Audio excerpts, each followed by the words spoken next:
2025 bank examination की शुरुआत होने जा रही है आप सभी की लगभग 4-5 महीने के बाद में, और ये शुरुआत होगी ग्रामीण बैंक के एग्जामिनेशन से, यानी कि जो आरआरबीज के एग्जामिनेशन होते हैं आपके, जिन एग्जामिनेशन की मदद से आपको रूरल एरियाज में भी पोस्टिंग मिल जाती है।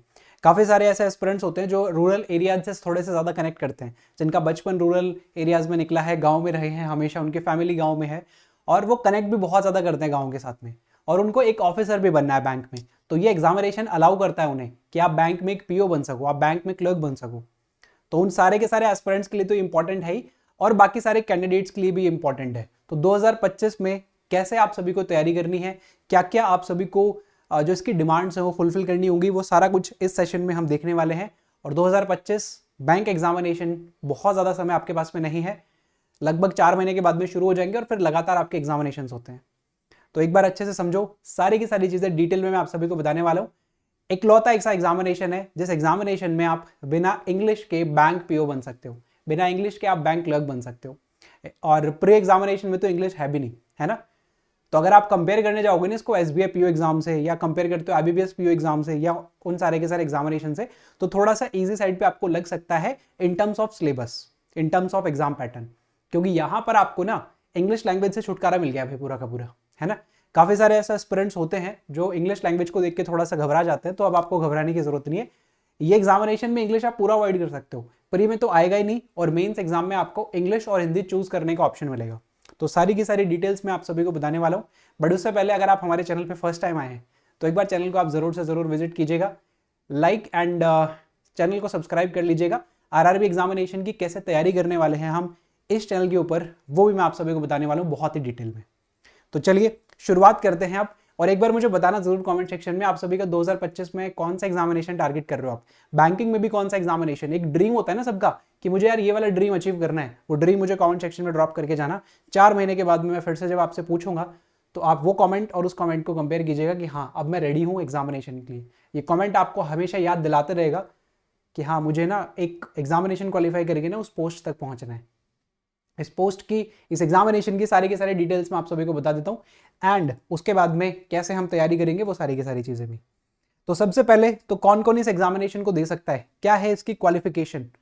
सर आपने बता दिया, बहुत अच्छी बात है, मुझे क्वालिफाई भी करना है, लेकिन क्या मैं एलिजिबल हूँ इसके लिए। तो आपकी एलिजिबिलिटी क्राइटेरिया क्या है पहले तो वो समझ लेते हैं। तो एलिजिबिलिटी क्राइटेरिया बहुत ही सिंपल सा है भाई, आपको ना ग्रेजुएशन चाहिए। आप ग्रेजुएशन आप किसी भी सब्जेक्ट से कर लो, किसी भी स्ट्रीम से कर लो, उसकी कोई डिमांड नहीं है, ना ही परसेंटेज की डिमांड है ना। बिलो 50 भी अगर आप हो, बिलो 40 भी अगर आप हो तो भी चलेगा, क्योंकि परसेंटेज की कोई डिमांड है ही नहीं यहाँ पे। सिर्फ और सिर्फ आपका ग्रेजुएशन कंप्लीट होना चाहिए, किसी भी सब्जेक्ट से कर सकते हो, किसी भी स्ट्रीम से कर सकते हो, कोई फर्क नहीं पड़ता है। 2 एग्जामिनेशन है, क्लर्क और पीओ, अलग अलग फॉर्म डालना पड़ेगा ना। कई बार ये डाउट आता है कि सिंगल फॉर्म में काम चल जाएगा, कि तो नहीं, दोनों के आपको फॉर्म्स जो है वो डालने पड़ेंगे।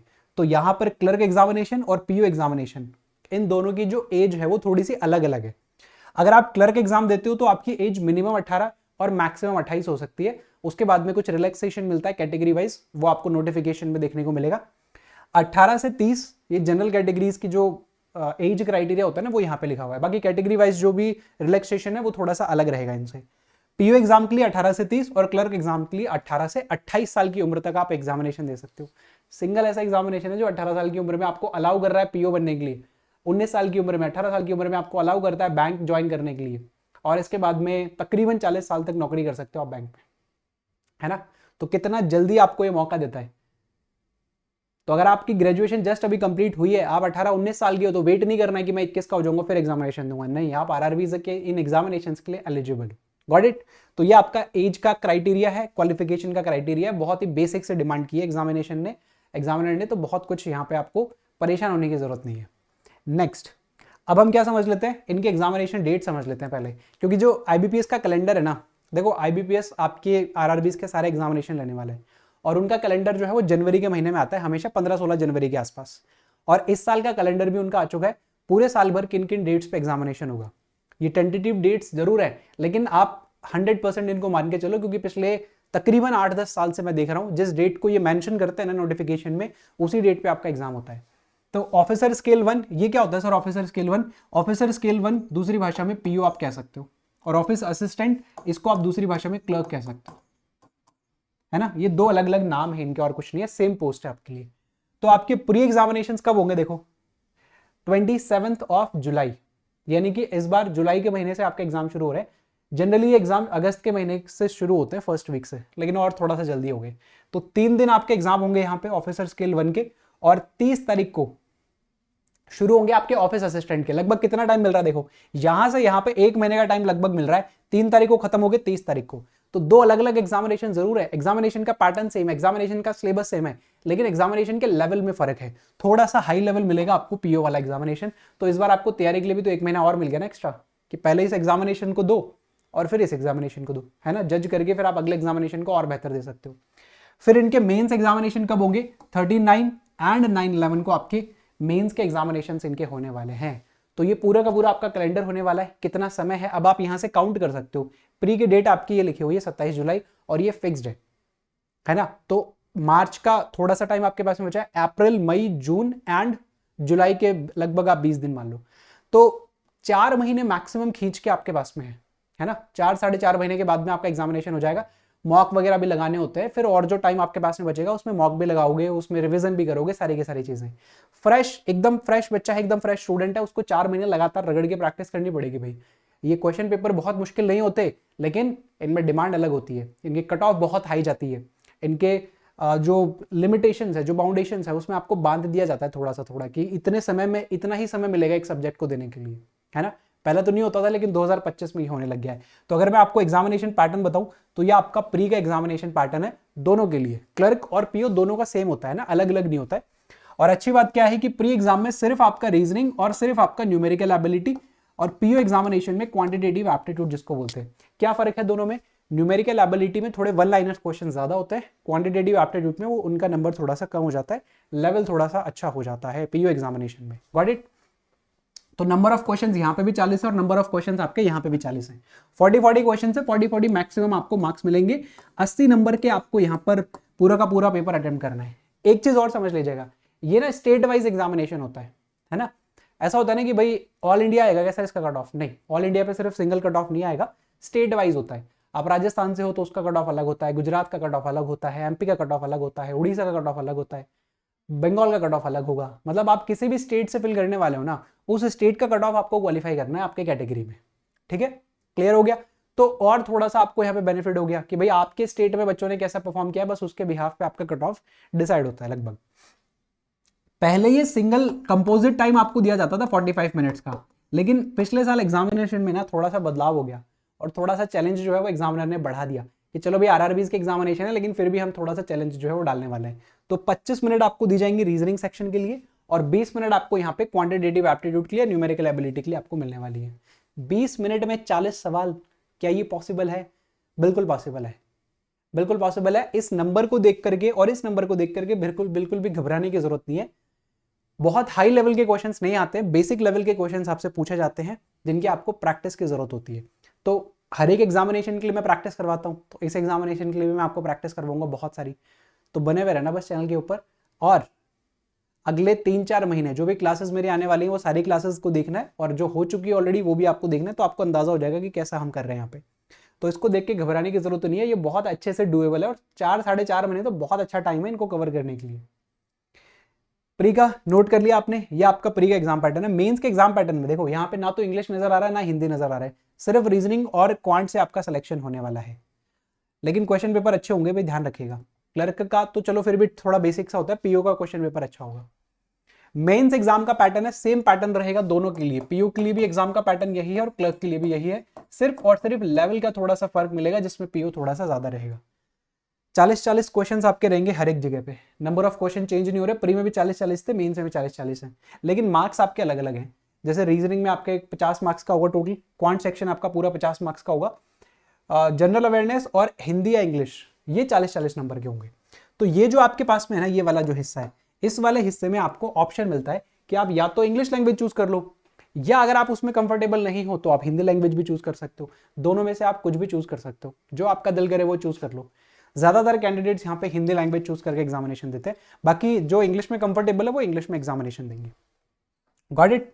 चलो उसके बाद में एक छोटा सा कंप्यूटर अवेयरनेस का पेपर भी होता है जिसमें आपके बेसिक कंप्यूटर के क्वेश्चंस आते हैं। सिलेबस भी मैं अभी आपको बता दूंगा कि क्या कुछ आपको पढ़ना है। तो 40 क्वेश्चंस 20 मार्क्स के, हर एक सवाल आधे आधे नंबर का होगा, है ना। चलो तो ये आपका टोटल 200 सवाल होंगे टोटल 200 नंबर का पेपर होगा, 2 घंटे का पेपर होगा। पहले ये भी कंपोजिट टाइम होता था कि 2 घंटे का एक टाइम स्लॉट दे देते थे और उसमें आप सभी को क्या करना होता था, उसी के दौरान आपको सॉल्व करना होता था। तो वहां पे कई बार बच्चे क्या करते थे कि यार कंपोजिट टाइम तो है, चलो क्वांट ज्यादा सॉल्व कर लेते हैं, रीजनिंग ज्यादा सॉल्व कर लेते हैं। इस चक्कर में ना वो पांचों के पांचों सब्जेक्ट में कभी ओवरऑल परफॉर्मेंस कर ही नहीं पाते थे। लेकिन पिछले साल बहुत अच्छा काम ये हुआ कि सेक्शन वाइज टाइम हो गया यहाँ पे। अब आप जीए सेक्शन में 15 मिनट से ज्यादा नहीं दे सकते, आप रीजनिंग में 30 मिनट से ज्यादा नहीं दे सकते हो। तो अब आपको एग्जामिनर ने थोड़ा सा बांध दिया है कि आपको हर एक सब्जेक्ट में परफॉर्म करने के लिए जाना होगा यहाँ पे, है ना। पहले पता क्या करते थे बच्चे, पहले करते थे कि 1 घंटा जो होता था उसमें एक सब्जेक्ट को सॉल्व करते थे जो उनका स्ट्रांग हो जाता था। कई बार क्वांट में भी दे देते थे कि चलो यार 45 मिनट मैंने क्वांट को दे दी, 45 मिनट मैंने रीजनिंग को दे दी, और जीए सेक्शन को 10 मिनट दे दी, इंग्लिश या हिंदी में से 5-10 मिनट दे दी। ऐसा करते थे एस्पिरेंट्स, जो बहुत ही गलत था। लेकिन एग्जामिनर ने सिलेबस चेंज करने के बाद में ना, पैटर्न चेंज करने के बाद में ना, एकदम अच्छा काम कर दिया कि आपको ना इंडिविजुअल टाइम दे दिया सेक्शन वाइज। अब आपको ये टाइम बिताना पड़ेगा इसमें। तो अब आपको पता है 15 मिनट में मुझे कंप्यूटर के सामने बैठना है, तो अब आप पूरा कंप्यूटर करके जाना। आपको पता है 15 मिनट मुझे जीए सेक्शन के सामने बैठना है, तो जीए बहुत तगड़ा होना चाहिए आपका, है ना। 30 मिनट में मुझे न्यूमेरिकल एबिलिटी या क्वांटिटेटिव एप्टीट्यूड सॉल्व करना है, तो 30 मिनट्स के अकॉर्डिंग आपको तैयारी करनी है, ना कि 45 मिनट 50 मिनट्स के अकॉर्डिंग। तो एक रास्ता जो है वो क्लियर कर दिया एग्जामिनेशन में, ना। ये बहुत अच्छी चीज है कि आपका सेक्शन वाइज हो गया यहाँ पे सब कुछ। तो ये मेंस एग्जाम है, इसका आप अगर स्क्रीनशॉट लगाना चाहते हो तो स्क्रीनशॉट यहां से लगा सकते हो। प्री एग्जाम और मेंस एग्जाम, बस अगर आप क्लर्क एग्जामिनेशन दे रहे हो तो प्री और मेंस में आपका काम चल जाएगा। लेकिन अगर आप पीओ एग्जाम दे रहे हो तो एक स्टेप और बचता है, और वो जो स्टेप है वो बचता है इंटरव्यू का। अच्छा, एक चीज मैं आपको एक और बता देता हूं कि आपके प्री के मार्क्स इसमें नहीं जुड़ते। प्री में आप कितना स्कोर करते हो उससे फर्क नहीं पड़ता, सिर्फ और सिर्फ आपको क्वालिफाई करना है। अगर आप पीओ एग्जाम दे रहे हो तो मेंस एग्जाम के मार्क्स और उसके साथ में आपके इंटरव्यू के मार्क्स जो है वो जोड़े जाते हैं, है ना। और अगर आप केवल और केवल क्लर्क एग्जामिनेशन दे रहे हो तो सिर्फ और सिर्फ आपका मेंस एग्जामिनेशन से सिलेक्शन होगा, दैट डज इट। इसके अलावा कुछ नहीं है यहाँ पे, है ना। अब अगर मैं फिर से इसको कंपेयर करूं एसबीआई पीओ से, आईबीपीएस पीओ से, तो वहां पे पीओ एग्जामिनेशन में ना डिस्क्रिप्टिव का पेपर होता है एक, जिसमें आपका टाइपिंग टेस्ट हो जाता है थोड़ा सा। तो वो टाइपिंग टेस्ट आपका यहाँ नहीं होता है, वो डिस्क्रिप्टिव यहाँ नहीं होता है। और वो सिर्फ टाइपिंग टेस्ट नहीं होता है, वो आपकी नॉलेज का भी टेस्ट होता है कि आप कितना अच्छे से ग्रामर लिख सकते हो, कितना अच्छे से सोच सकते हो, कितना अच्छे से फॉर्मेट ध्यान रख सकते हो। ईमेल्स का लेटर राइटिंग होता है, देन उसके बाद में ऐसे राइटिंग होता था, अभी तो थोड़ा सा चेंज हो गया पैटर्न उसका भी। तो देखते हैं इस बार आईबीपीएस पीओ में भी चेंज होता है कि नहीं होता है। एसबीआई पीओ ने तो अपना पैटर्न चेंज कर दिया। तो वो सब झंझट नहीं है यहाँ पे। यहाँ पे सिर्फ और सिर्फ आपको हिंदी या इंग्लिश चूज करना है, पैसेज सॉल्व करने हैं, एरर सॉल्व करने हैं, और आपका काम हो गया। तो कितना अच्छे तरीके से आपको, कितना इजी वे में आपको बैंक एग्जामिनेशन में पीओ बनने का मौका मिल रहा है, यहाँ पे देख सकते हो आप। Got it. चलो, तो प्री और मेंस का आपका सिलेबस हो जाता, ये हो गया। अब मैं आपको ना थोड़ा सिलेबस बता देता हूँ। अब मैं आपको ना थोड़ा सा यहाँ पे सिलेबस के बारे में जो है वो बातें बता देता हूँ। लेकिन उससे पहले अब हम बात कर लेते हैं थोड़ा सा वैकेंसी की, क्योंकि आपको पता है कि भाई वैकेंसीज कितनी होने वाली हैं सर, है ना। वैकेंसी कितनी होंगी, इस बात को लेकर के आप हमेशा डाउट में रहते हो। तो पिछले 4-5 सालों की अगर वैकेंसीज आप देखोगे ना, तो अराउंड 6 से 8 हजार के आसपास वैकेंसीज रही है, पी और क्लिक दोनों के मिला के। इस बार भी एक्सपेक्टेशन वही है ना। बहुत हाई एक्सपेक्टेशन के साथ में हम लोग तैयारी नहीं कर रहे हैं, बहुत, मैं आपको झूठे सपने भी नहीं दिखा रहा हूं। लगभग उतना ही एक्सपेक्टेशन है जितना पिछले 3-4 साल में ट्रेंड रहा है, और उसी के अराउंड आपके एग्जामिनेशन होने वाले हैं। तो लगभग चीजें सेम रिपीट होते हुए नजर आएंगी आप सभी को, है ना। वैकेंसीज में भी, कट ऑफ में भी, बहुत सारी चीजें। तो वैकेंसीज को लेकर अभी बहुत ज्यादा दिमाग नहीं लगाना है, अपना तैयारी के ऊपर थोड़ा सा ज्यादा फोकस करना है। सिलेबस नोट कर लो, ये आपका न्यूमेरिकल एबिलिटी है, जिसमें सिंप्लीफिकेशन होगा, नंबर सीरीज होगा, नंबर सीरीज में मिसिंग नंबर सीरीज भी होता है और रॉन्ग नंबर सीरीज भी होता है। डीआईज बहुत इंपॉर्टेंट है, बैंक एग्जाम को क्वालिफाई करना है, डीआईज तो पढ़ने ही पड़ेंगे, इसके अलावा ऑप्शन नहीं है कोई। Bar graph, line graph, pie chart है, मिक्स ग्राफ है, उसके साथ में केसलेट है, ये सारे के सारे टाइप्स के बेसिक्स, मॉडरेट लेवल के क्वेश्चंस और हाई लेवल के क्वेश्चंस, ये बनाने पड़ेंगे आपको। करेंगे प्रैक्टिस बहुत सारी, लेकिन अभी के लिए नोट करके रख लो। ब्लूप्रिंट आपके पास में होना चाहिए ना, तब थोड़ा सा इजी हो जाता है तैयारी करना। पूरा का पूरा आपका अरिथमेटिक वाला पोर्शन रहेगा, जिसमें प्रॉफिट एंड लॉस है, simple interest, time and work, time distance, average, mensuration, partnership है, परसेंटेज है, ratio, average, permutation, combination, mixture and allegation, सब कुछ आपको यहाँ पे फेस करना पड़ेगा आपके एग्जामिनेशन के लिए, है ना। तो ये कंप्लीट सिलेबस है क्वांट सेक्शन का, न्यूमेरिकल एबिलिटी का। बहुत मुश्किल नहीं होता है, थोड़ा कैलकुलेटिव होता है। तो वो सारी चीजें कैसे टैकल करनी है वो सीखते रहेंगे। अब हम जैसे जैसे हमारी क्लासेस आगे बढ़ेंगी वैसे वैसे हम लोग सीखते रहेंगे। अगला रीजनिंग सेक्शन आप देख सकते हो, इसमें ये वाला इंपॉर्टेंट, बहुत इंपॉर्टेंट है, बहुत ही ज्यादा इंपॉर्टेंट है, जिसमें पजल और सेटिंग अरेंजमेंट आपसे पूछे जाते हैं। फिर पूरा वन लाइनर्स का हिस्सा आ गया, ऑड वन आउट का हो गया, कोडिंग डिकोडिंग, इसमें चाइनीज कोडिंग डिकोडिंग भी आता है, blood relations, logs, alphanumeric test, ranking, direction, meaningful word, word formation. और सिलॉग्स के साथ में एक और इसका भाई है, इसका एक और टॉपिक है इनइक्वलिटी। ठीक है, ये भी बहुत आता है आपके एग्जाम में, प्री में भी आता है, मेंस में भी आता है, मेंस में तो कोडेड फॉर्म में आ जाता है। तो ये पूरा का पूरा स्टेटमेंट एंड अजम्पशंस वगैरह ये सब कुछ आपको फेस करना पड़ेगा रीजनिंग वाले सेक्शन में। तो फटाफट से रीजनिंग वाले सेक्शन का भी आप स्क्रीनशॉट लगा लो, ये भी आपको पढ़ना पड़ेगा, कोई और ऑल्टरनेट नहीं है, पढ़ाई के अलावा कोई और ऑल्टरनेट है ही नहीं यार किसी भी जगह पे। एसएससी ने कट ऑफ देखा, एसएससी का आपने हालत खराब कर दिया एसएससी ने। चलो, जनरल अवेयरनेस का सिलेबस क्या होने वाला है, यहां पे देखो जीके नहीं आता है, यहाँ पे जीए आता है, जनरल अवेयरनेस आपके पास में आएगा, और इसमें ज्यादातर आपके करंट अफेयर्स के क्वेश्चन होंगे।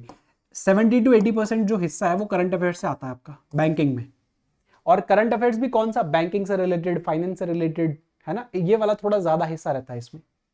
इंटरनेशनल करंट अफेयर्स है, स्पोर्ट्स में है, करंट अफेयर करेंसीज और कैपिटल्स में हो गया, मतलब ये स्टैटिक जीके में आता है आपका। जनरल साइंस से क्वेश्चंस थोड़े बहुत आ जाते हैं, वही जो करंट में चल रहे हैं, है ना। साइंस में जैसे इसरो ने कुछ कोई भी रॉकेट लॉन्च कर दिया, है ना, कोई भी एक नई इन्वेंशन कर दी, उससे जो रिलेटेड क्वेश्चंस होंगे ना, वो सारे के सारे क्वेश्चंस। गवर्नमेंट स्कीम से आते हैं, बैंकिंग अवेयरनेस है, अवार्ड्स, आरबीआई है, बुक्स एंड ऑथर्स हैं, और नेशनल पार्क और सेंचुरीज, ये सब आपका स्टैटिक का पार्ट हो गया। तो स्टैटिक का पार्ट भी होता है, फाइनेंस का पार्ट भी होता है, बैंकिंग अवेयरनेस पूरा का पूरा आपका होगा, आरबीआई से रिलेटेड क्वेश्चंस होंगे सारे के सारे, बैंकिंग से रिलेटेड सारे के सारे क्वेश्चंस होंगे। ऑब्वियसली यार बैंक का एग्जाम दे रहे हो तो इससे रिलेटेड होंगे।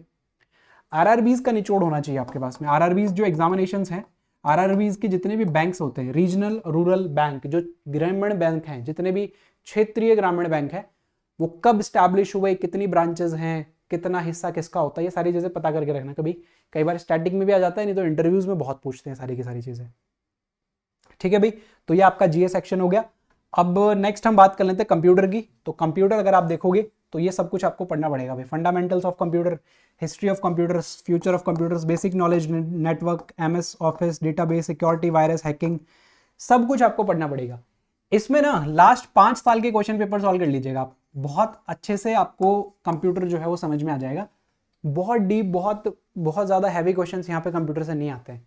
बेसिक चीज़ें कई बार पूछ ली जाती हैं कि इनपुट डिवाइस कौन सा होगा, आउटपुट कौन सा होगा, वायरस का नाम पूछ लिया जाता है, शॉर्टकट कीज़ के ऊपर क्वेश्चंस आ जाते हैं, है ना।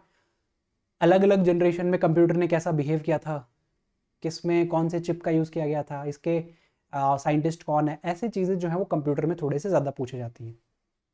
तो ये सारे के सारी चीज़ें आप पढ़ लीजिएगा। फॉर्मूलाज, एक्सेल शीट के जो फॉर्मूलाज होते हैं वो कैसे काम करते हैं, और जैसे आपके पीपीडीज बनते हैं, पावर प्रेजेंटेशन, उसके व्यू वाले फॉर्मेट में कौन सा ऑप्शन होता है, इंसर्ट वाले में कौन सा ऑप्शन होता है, इस तरीके के क्वेश्चंस आते हैं बेसिक बेसिक से, जो कि आपको पढ़ लेने हैं। प्रैक्टिस करते रहो, इसकी क्विजेस लगाते रहो, बस इतना बहुत है कंप्यूटर के लिए। अगला, हिंदी और इंग्लिश लैंग्वेज दोनों का सिलेबस सेम होता है, हिंदी में या फिर बस इंग्लिश में आएगा, वो और कुछ नहीं है। इंग्लिश लैंग्वेज प्योर इंग्लिश रहेगा, हिंदी लैंग्वेज प्योर हिंदी रहेगा, आप इसकी लैंग्वेज को चेंज नहीं कर सकते हो, ध्यान रखिएगा। तो ओके, यहाँ पर मेरे ख्याल से वो पिछला वाला ही वापस से स्लाइड जो है वो इसमें कनेक्ट हो गया, पिछला वाला डेटा वापस से इसमें आ गया। एक मिनट रुकिएगा, यहाँ पर अगर मैं आपको बताऊं तो जैसे इंग्लिश में आपका क्या पूछा जाता है, आरसी पूछा जाता है ना। तो हिंदी में आपसे क्या पूछा जाएगा, अपठित गद्यांश उसको बोलते हैं। ठीक है, अपठित गद्यांश ये होता है हिंदी में। इंग्लिश में आपके पास में ना सेंटेंस इंप्रूवमेंट आता है, सेंटेंस इंप्रूवमेंट आता है आपके पास में। वैसे ही हिंदी में भी आपके पास में सेंटेंस इंप्रूवमेंट आ जाएगा कि एक सेंटेंस दिया जाएगा, इसमें क्या इंप्रूवमेंट हो सकता है वो आपसे पूछा जाएगा। यहां पर क्लोज टेस्ट आता है आपके पास में, यहां पर भी आपका क्लोज टेस्ट जो है, क्लोज टेस्ट की फॉर्मेट में ही क्वेश्चन आएगा, उसमें भी आपके ब्लैंक्स होंगे और आपको फिल करना होगा ऑप्शन की मदद से। इसमें आपका रीअरेंजमेंट आता है, और सेम रीअरेंजमेंट आपका हिंदी में भी आता है, बस हिंदी में वो हिंदी लैंग्वेज में लिखा हुआ रहेगा, इंग्लिश में वो इंग्लिश लैंग्वेज में लिखा रहेगा। यानी कि इंग्लिश का जो भी सिलेबस है ना आपका, एज इट इज आपका हिंदी का सिलेबस होता है, इसके अलावा कोई भी चेंज नहीं होता है। इसमें सर सिनोनिम्स एंटोनिम्स आते हैं, तो इसमें भी वन वर्ड सब्स्टिट्यूशन भी आता है, फ्रेज रिप्लेसमेंट के इसमें भी आते हैं, विलोम शब्द आते हैं, है ना, अनेक शब्दों के लिए एक शब्द होता है, वो भी इस पे पूछ ले जाते हैं। तो एक कंप्लीट आपके पास में होना चाहिए कि भाई हिंदी लैंग्वेज अगर हम पढ़ रहे हैं तो इंग्लिश के जितने भी टॉपिक्स हैं वो सारे के सारे आपके हिंदी के जो टॉपिक्स होंगे वो भी एज इट इज हमारे पास में होने चाहिए, है ना। बहुत मुश्किल नहीं होगा, जैसे इसमें एरर आते हैं उसको बोलते हैं त्रुटि वाक्यांश, है ना। तो यहाँ पर एरर्स बोल देते हैं त्रुटि वाले वाक्य। तो वहां पर जैसे एरर यहाँ जिस फॉर्मेट में आता है उसी फॉर्मेट में आपका हिंदी का आएगा, बस वो हिंदी में लिखा हुआ रहेगा और इसके अलावा कोई फर्क नहीं आता। आपको बस उसमें पढ़ना है और आपको एरर बताना है कि इसमें क्या एरर है, बस इतनी सी चीज़ है। ये सारी चीज़ें प्रैक्टिस कहाँ से करोगे आप, अभी बताऊंगा आपको, मैं रुको मेरे साथ। तो ये हो गया आपका पूरा का पूरा सिलेबस। अब मैं आपको एक चीज़ बता देता हूँ कि आप जब तैयारी करने वाले हो, शुरू करने वाले हो, तो इस तैयारी में मैं क्वांटिटेटिव एप्टीट्यूड में कैसे आपकी मदद कर सकता हूँ न्यूमेरिकल एबिलिटी में, है ना। क्योंकि मैं बैंक एग्जाम के लिए क्वांट सेक्शन और पिछले लगभग 5-6 सालों से पढ़ा रहा हूँ क्वांट। तो कैसे मैं आपकी मदद करने वाला हूँ कुछ इस तरीके से। देखो अभी ये सिर्फ शेड्यूल हुआ है, अभी हुई नहीं है क्लासेस। इस बार मेरा प्लान है 2500 क्वेश्चन मैं आपको करवा दूँ यूट्यूब पे ही, जिसमें शुरुआत करने वाला हूँ मैं 500 क्वेश्चन ऑफ सिंप्लीफिकेशन। सारे के सारे पैटर्न इसमें कवर हूँ। वन शॉट सेशन रहेगा, ये यूट्यूब पे ही रहेगा। इसकी क्लास कब होने वाली है ये भी मैं अभी आपको बता दूंगा। 500 क्वेश्चन एक बार में। मैराथन है क्या ये? नहीं, ये महा मैराथन है। 500 क्वेश्चंस एक बार में सॉल्व करने वाले हैं, सारे के सारे पैटर्न कवर होंगे। बहुत तसल्ली से, ऐसे भागते हुए नहीं करेंगे, बहुत तसल्ली से, बहुत आराम से बैठ के सीखेंगे, प्रैक्टिस करेंगे।